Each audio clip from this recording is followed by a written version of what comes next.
हम डिस्कस कर रहे थे रिप्रोडक्शन इन ऑर्गेनिज्म, जिसमें हमने सेक्सुअल रिप्रोडक्शन के बारे में नोट कर लिया था। आगे हम डिस्कस कर रहे हैं sexual reproduction. Sexual reproduction, the reproduction in विच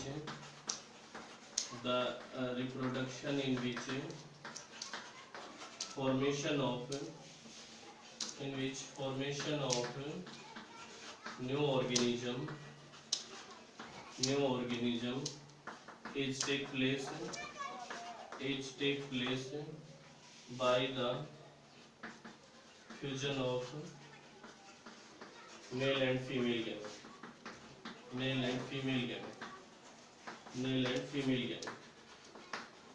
जिसमें मेल और फीमेल गैमेट के फ्यूजन से नए ऑर्गेनिज्म की फॉर्मेशन होती है। Means two parents are required in it,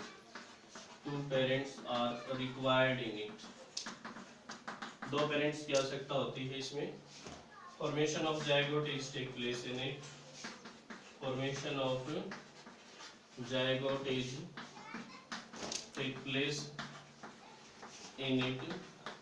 इसमें जायगोट की फॉर्मेशन होती है। जब मेल और फीमेल गैमेट का फ्यूजन होता है तो उससे जायगोट की फॉर्मेशन होती है। अब इसमें इवेंट्स की बात करें, events of sexual reproduction.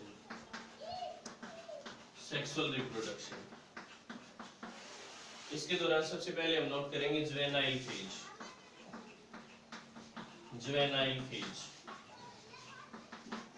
The time period from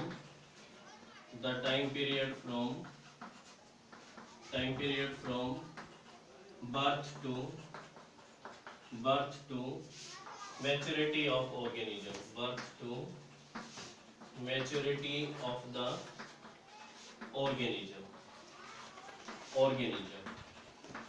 called juvenile phase। उसको हम जुवेनाइल फेज कहेंगे।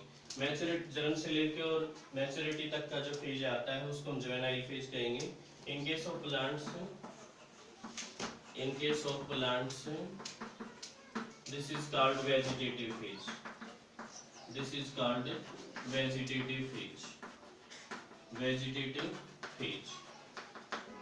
प्लांट्स के केस में हम वेजिटेटिव फेज कहेंगे। This is the beginning of the reproductive phase.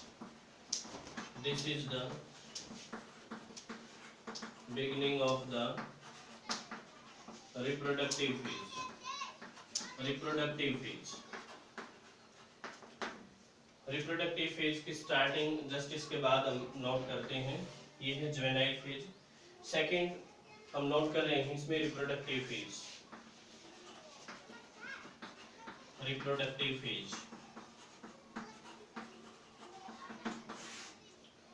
It is the phase of maturity in which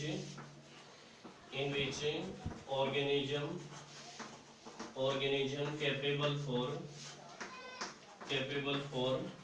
reproduction। इसमें organism reproduction के लिए कैपेबल हो जाता है। इन केस ऑफ प्लांट्स अगर हम नोट करें तो जब फ्लावर की फॉर्मेशन होती है, that is the reproductive phase. In case of plants, when formation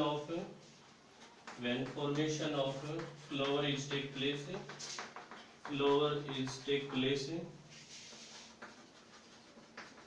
that is the reproductive phase। जो फ्लावर होता है वो एक रिप्रोडक्टिव पार्ट होता है प्लांट का। Flower is a reproductive part of plant, which contain male and female part, जो कि मेल और फीमेल पार्ट को कंटेन करता है। थर्ड फेज हम इसमें नोट करते हैं senescent phase. This is the ending of the reproductive phase। जो रिप्रोडक्टिव फेज की जो एंडिंग है उसको हम क्या कहेंगे, सेंसेंट फेज कहेंगे। It is the ending of reproductive phase. Reproductive phase and the time period up to the death from end of reproduction, end of reproductive phase.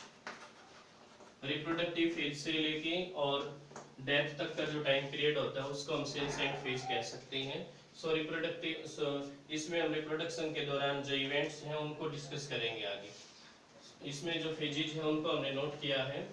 इसके बाद आगे हम इवेंट्स को डिस्कस करेंगे, इवेंट्स ऑफ सेक्सुअल रिप्रोडक्शन. उससे पहले हम दो टर्म और इसमें नोट करते हैं. एक तो है इसमें मेंस्ट्रुअल साइकिल,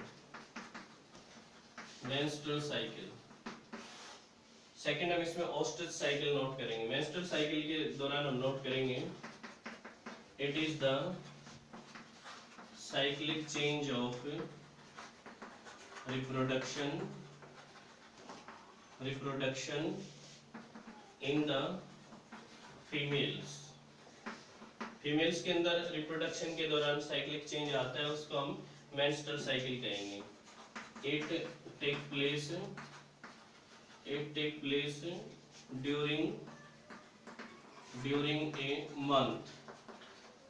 एक मंथ के दौरान हम इसको नोट कर सकते हैं. Three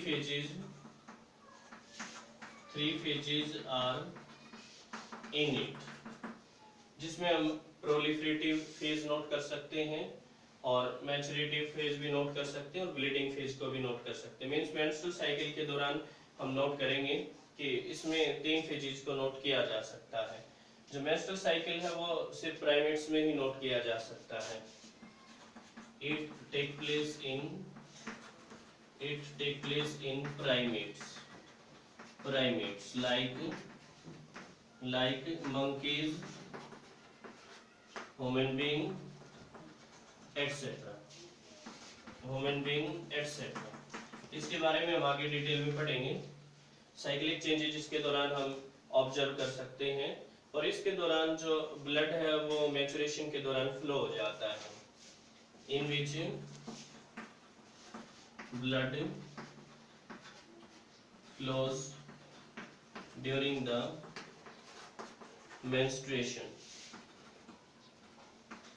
menstruation by the breaking of endometrium wall. जो endometrium wall होती है जब वो ब्रेक होती है तो उसके दौरान ब्लड फ्लो होता है मेंस्ट्रुएशन के दौरान. तो हम इसमें नोट करेंगे मेंस्ट्रुअल साइकिल. नेक्स्ट हम इसमें नोट करते हैं ऑस्ट्रिच साइकिल, जो कि नॉन प्राइमेट्स में नोट किया जा सकता है. Ostrich cycle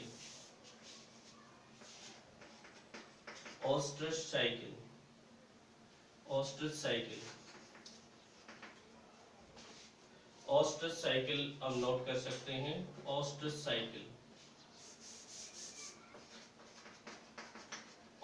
cycle menstrual cycle के बाद हम नोट कर रहे हैं ostrich cycle. It take place in non-primates like cows, buffaloes, etc. Non primates में हम इसको नोट कर सकते हैं. इसके दौरान हम नोट करेंगे कि ये it take place once in a year. ये साल में सिर्फ एक बार ही नोट किया जाता है और 12 to 24 आवर्स के दौरान जो हीट पीरियड है उसको नोट किया जा सकता है. इसके दौरान blood do not flow but by the breaking of endometrium wall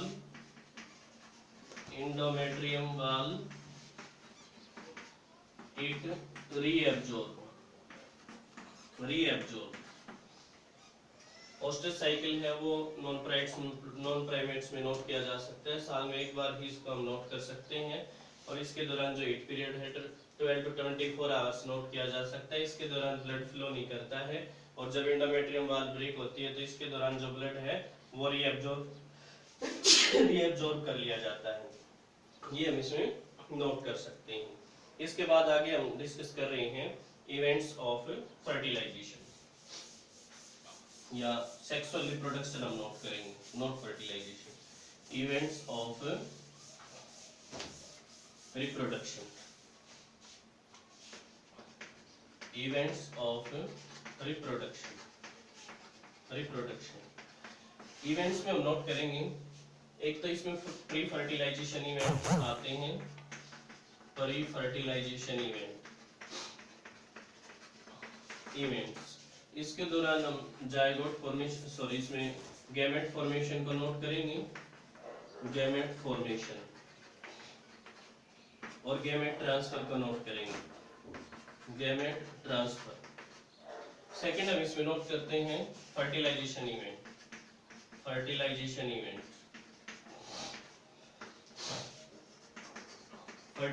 events. इसमें हम नोट करेंगे fusion of male and female gamete, ये हम नोट करेंगे। और पोस्ट फर्टिलाइजेशन इवेंट है, पोस्ट फर्टिलाइजेशन इवेंट्स। इसमें हम नोट करेंगे जायगोट फॉर्मेशन एंड एम्ब्रियोजेनेसिस, ये हम नोट करेंगे। सो हम इवेंट्स ऑफ रिप्रोडक्शन के बारे में डिटेल में डिस्कस करेंगे।